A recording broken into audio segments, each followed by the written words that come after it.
In this session, we discuss about a famous theorem in functional analysis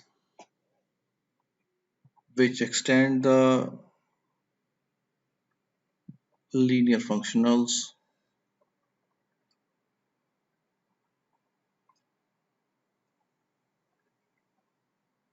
known as a Hahn Banach theorem. So let M be a linear subspace of a nonlinear space N and F be a functional defined on M, then F can be extended to a functional F defined on a whole space N such that norm of F is equal to be norm of the function F. So here it is being extended to the whole of a space, and Harmonic theorem is being discovered by the Hahn in 1927, which is being modified in a modified form by the Banach in 1929, and later extended to a complex vector space by a von Hust and others in 1938. So it is an extension of a linear functional.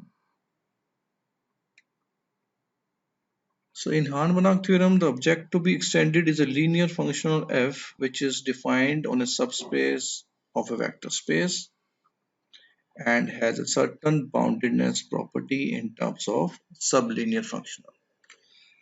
So now here we are discussing about first of all the Hahn Banach theorem for a real vector space, then for a complex vector space, then for a norm space. So first of all we will discuss about a sublinear functional. So a sublinear functional Px is a real valued functional on a vector space X, which is subadditive, that is Px plus y is less than equal to be Px plus Py for all x y belongs to Px, and positive homogeneous, that is P of alpha x is equal to be alpha times Px for all alpha greater than equal to be 0 in real and x belongs to be x. So first of all we'll discuss the Harmonic theorem for a real vector space. So let X be a real vector space and P a sublinear functional on Ax. Further, let F be a linear functional defined on a subspace Z of X and satisfies Fx less than equal to be Px for all x belongs to be Z. Then F has a linear extension F hat from Z to X satisfying F hat less than equal to be Px for all x belongs to be X. That is, this extension of f which is represented by the f hat is a linear function on x satisfies f hat less than equal to be px on x and f hat is equal to be fx for any x belongs to be z. So the proof of this theorem will goes into three steps. In the first step we will prove that using a Jones lemma that we have a maximum element of the extension of the linear functional of the given set is there.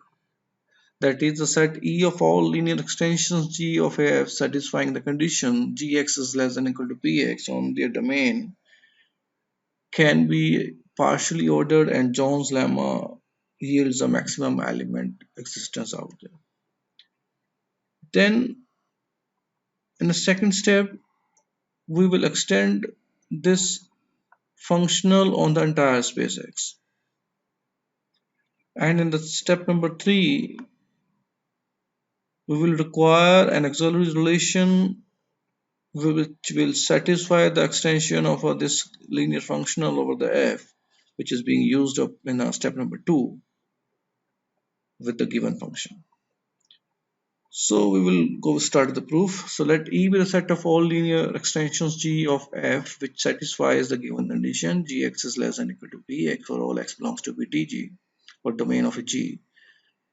And here this E is a non-empty because this f belongs to be the set E, and here the f is a linear and fx is less than or equal to px, and X belongs to be domain of F. So on E, we define a partial order as G is less than or equal to BH if H is an extension of a G, where G and H belongs to be E.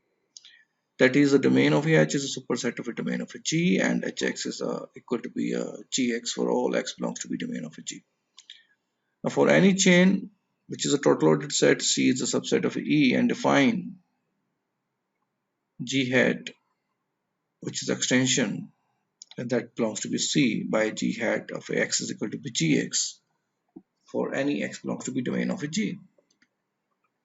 So clearly here this G hat is a linear functional because here the G hat of alpha x plus beta y is equal to be G of alpha x plus beta y, which is equal to be alpha times Gx plus beta times Gy. If alpha x and beta y belongs to be domain of a set G and G is a linear. So why the G hat is also linear. And domain of a G hat is equal to be union of a domain of a G where G belongs to be set C. So obviously this domain of a G hat is also a vector space as C is a chain, not totally ordered set. So we claim that G hat is an upper bound of a C. So because here the X belongs to be domain of a G1 and T domain of a G2 with the G1, G2 belongs to be C. So we have a G1 X is equal to be G2X. But since C is a chain, so G1 is less than equal to be G2 or G2 is less than equal to be G1. Hence, G is less than equal to be G hat for all G belongs to be C. So G hat is an upper bound of a C. Now here we have a C is a chain which has an upper bound and C is arbitrary chain of a E. So by Jones lemma, E has a maximal element, say F hat. So by the definition of E, F hat is a linear extension of F which satisfies this condition. F hat is less than or equal to Px for all X belongs to be domain of the F hat. So now in the second step, we have to show that this domain of the F hat is equal to be the entire space. Suppose we will start with the contradiction that suppose that this domain of a F hat is not equal to the entire space X. So we can choose y1 belongs to be x minus d of f hat, domain of the f hat. So here clearly the y1 is not equal to be 0. So as 0 belongs to be domain of a f hat. So consider subspace y1 of x spanned by the domain of a f hat and y1. So for any x belongs to be this subspace y1 can be written as x is equal to be y plus alpha times y1, where y belongs to be domain of a f hat. So now we claim that this representation is unique. That is x is equal to be say y plus alpha y1 and say it is equal to be y bar plus beta times y1. And where the y and the y bar belongs to be domain of f hat. So we have a y minus y bar is equal to be beta minus alpha into the y1. Here in the left hand side, if you consider of this equation, the y minus y bar belongs to be domain of f hat. But this right hand side, the y1 does not belongs to be domain of f hat. So this will be only possible when this y minus y bar is equal to be 0 and this beta minus alpha is equal to be 0. So this means that this y is equal to be y bar. So now we introduce a functional g1 on the subspace y1 as say g1 of x is equal to b g1 of y plus alpha y1 which is equal to be f hat y plus alpha c where y belongs to be domain of f hat and c is a real number. Now this G1 is a linear because if we define up that the y maps to be a function a y1 plus b times y2, we can and the f hat is also a linear, so G1 is a linear. Further, for alpha is equal to be 0, we have this G1 is equal to be fy hat. So G1 is a proper extension of a f hat. That is the extension such that domain of a f hat is a proper subset of a domain of a G1.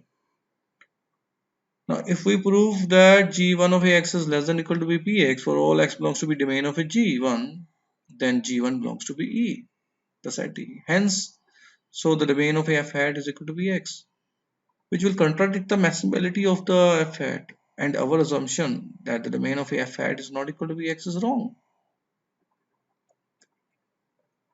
So now we'll using up this auxiliary relation, we can get the existence of this f hat. So consider y and z belongs to the domain of f hat. Then f hat is a linear. We have f hat y minus f hat z is equal to b f hat of y minus z, which is less than equal to b p of y minus z because of the relation what we have discussed earlier. And p is a sublinear functional. We have to be apply up that definition up here. So this is equal to be p of y1 y plus y1 minus the y1 minus of c, which is less than equal to be this. So this will move to the left hand side and this will move to the right hand side. We will get a minus of a p of a minus y1 minus of a z minus of a f hat is less than equal to this. So where y1 is a fixed and y and z belongs to be domain of a f hat. So taking the supremum over the left hand side and infimum over the right hand side, we get suppose that the m naught is the supremum of the left hand side and m1 is a infimum of the right hand side. We get that m naught is less than equal to be m1. So there exists a c such that the m naught is less than equal to be c less than equal to be m1. So what is the condition? The minus of a p of a y minus z minus of f hat is less than equal to be c, and c is less than equal to be p of y plus y1 minus of f hat of y for all y belongs to be domain of f hat. Now we have to prove that the g1 of x is less than equal to px for all x belongs to be domain of g. That is the g of a y plus alpha 1 is less than equal to px. So we prove this for the cases when alpha is positive, when alpha is negative, and when alpha is equal to 0. So take alpha is less than 0. So replace the z by the alpha inverse y. We get in here that the minus of a p minus y minus z minus f hat z is less than equal to c. We get minus of a p minus y1 minus alpha inverse of y minus of alpha inverse of y is less than equal to c. So multiplying minus alpha greater than 0, we get alpha into this term is less than equal to be minus of alpha into c. So we get minus of a p into alpha y1 minus the y is greater than equal to be f hat plus alpha c. So therefore, by this is by using of the sublinear functional definition. So we have a px is equal to be p of alpha y1 plus y, which is greater than equal to be g1 of x. Similarly, if we take up the alpha is equal to be 0, we get the result. We get that if alpha is equal to be 0 here, we get the result. So we have a g of y is less than equal to be p of x. And similarly, if alpha is greater than 0, on the same way, by taking up whatever the terms we have taken for the alpha is less than 0, on the same steps of this, we get that required result, hence the result we have proved. So now this theorem over the real vector space is being extended to a complex vector space. So here let x be a real or a complex vector space and p be a real valued functional on x which is subadditive, that is a p of x plus y is less than equal to be px plus py for all x y belongs to be x, and for scalar alpha satisfies p of alpha x is equal to be modulus of alpha into px. Further, let f be a linear functional which is defined on a subspace z of ax satisfying modulus of afx is less than equal to bx for all x belongs to be z. Then f has a linear extension f hat from c to x satisfying this condition for all x belongs to be x. So for a real vector space, so if x is a real, then modulus of fx is less than equal to px implies the fx is less than equal to px. So by the Hahn Banach theorem, we have already proved for real vector space there is a linear extension f hat from c to x such that f of x is less than equal to px. So now we have to establish the modulus of f hat is less than equal to px. Consider the minus of f hat is less than equal to be f hat minus of ax is less than equal to be p of minus x, which is equal to be by the subadditive condition, which is equal to minus of a 1 into the px, which is equal to px. So modulus of f hat x is less than equal to px. So now we prove this result for a complex vector space. So let x be a complex vector space and z subset of ax is also a complex vector space. Hence, f is a complex valued linear functional defined on a z. So fz is equal to be f1x plus iota f2x, where x belongs to be z and f1, f2 are real valued. So take x and z as a real vector spaces and denoted by the xr and zr respectively. That is, we restrict the multiplication by scalars to a real numbers instead of a complex numbers. So here it should be noted out that here we taken up as x and z as a real vector spaces and it denoted by the xr and zr respectively. And we restrict the multiplication by scalars to a real numbers instead of a complex numbers. Now since f is a linear on z and f1, f2 are real valued linear functional on zr, so further we have f1x is less than or equal to be modulus of fx. So f1x is less than or equal to be px for all x belongs to be zr. So by the Hahn Banach theorem for the real vector spaces, there is a linear extension f1 hat of f1 from zr to xr such that f1 hat is less than or equal to px. So returning again z and x, we have f is equal to be f1 plus iota times f2 is a linear on a z, and for all x belongs to be z, if we get the multiplication with the iota, so we have this is equal to be iota of f of x, which is equal to f1 iota x plus iota times f2 of iota x. So equating the real and imaginary parts, we have f2 is equal to be minus of f1 of x, and hence if for all x belongs to be x, we set f hat is equal to be f1 hat minus the iota f1 hat iota x. So we are changing up the just the f2 will be replaced with the f1. So now here the domain x is being restricted to a space z, that is as x belongs to be z. So from this equation we get that f hat is equal to be fx, which is equal to be f1x minus iota times f1 of iota x on x belongs to be z. So this shows that f hat is an extension of af from z to x. Now it has to be remained to be shown that f hat is a linear function on the complex vector space and f hat satisfies the condition. So in order to prove that f hat is a linear function on a complex vector space, consider f hat of a plus iota b into x. And by that assumption of f hat, which is equal to be f1 hat ax plus iota bx minus of iota f1 hat iota ax minus of bx, and just apply up again the condition of linearity over the f1 hat, we get the answer which is equal to be a plus iota b into f of x. So f hat is a linear. So now we will prove that f hat satisfies the modulus of f hat is less than or equal to be px for all x belongs to bx. So if f hat is equal to be 0 for any x, then f hat x modulus x is less than or equal to be px, as px is greater than or equal to be 0. So here the p of x plus y is less than or equal to be px plus py, because here and p of alpha is equal to be modulus of alpha into px. So this implies that the px is greater than or equal to 0. So let x be such that this f hat is not equal to be 0. So using the polar form of f hat, which is equal to be modulus of f hat into e raised to power iota theta, which is equal to be modulus of f hat into f of hat into e raised to power minus of iota theta, which is equal to be f into x into e raised to power minus iota theta. Since f modulus of a f hat is a real, so f hat x into e raised to power minus iota theta is also real.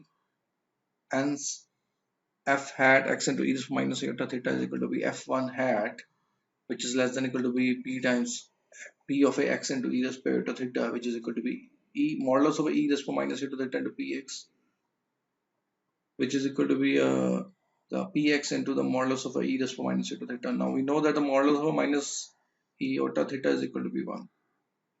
So hence we found that the modulus of f dash is less than equal to px. Hence we get the result. So now we're discussing about a Hahn Banach theorem in a norm vector space or a norm linear space. So let f be a bounded linear functional on a subspace Z of a norm space X. Then there exists a bounded linear functional f hat on X, which is an extension of f to x and has the same norm. That is, the norm of f hat is equal to the norm of f. where norm of f hat is equal to the supremum of the modulus of f hat x, and norm of f is equal to the supremum of the modulus of fx. Now, if z is equal to be null set, then f is equal to be 0 and its extension is also 0. So this is obvious. And suppose this is obvious result out here. Suppose that z is not equal to be null set. So for all x belongs to be z, we have a modulus of fx is less than equal to b norm of f into the norm of x. So choose px is equal to be norm of af into norm of ax. So clearly p is a sublinear functional over this x with the norm defined. So p of x plus y is equal to be norm of af into the norm of x plus y, which is less than equal to be, by using a triangular inequality we have, this is less equal to be norm of af into norm of ax plus norm of af into norm of y, which is equal to be p of ax plus p of y. And p of alpha x is equal to be norm of af into the norm of alpha x. And using a property of a norm, we have this norm of alpha x is equal to be modulus of alpha into norm of ax. So norm of af into norm of alpha x is equal to px. So this is equal to be modulus of alpha into px.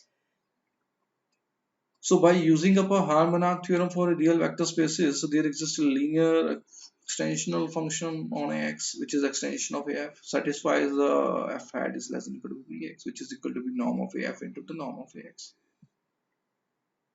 So from using up this and taking up a supremum over the norm of ax, we get this norm of modulus of afx over the norm of ax is less than equal to the norm of af. So by taking a supremum over the norm of ax, so we have a norm of af hat is less than equal to the norm of af.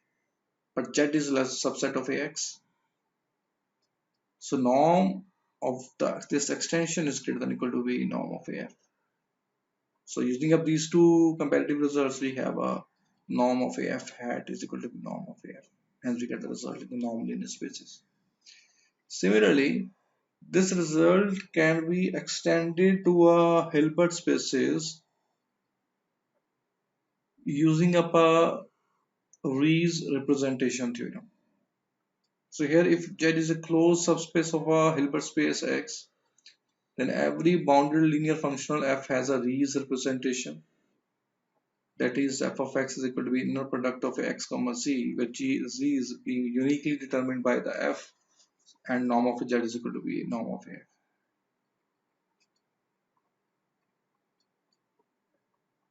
So thank you.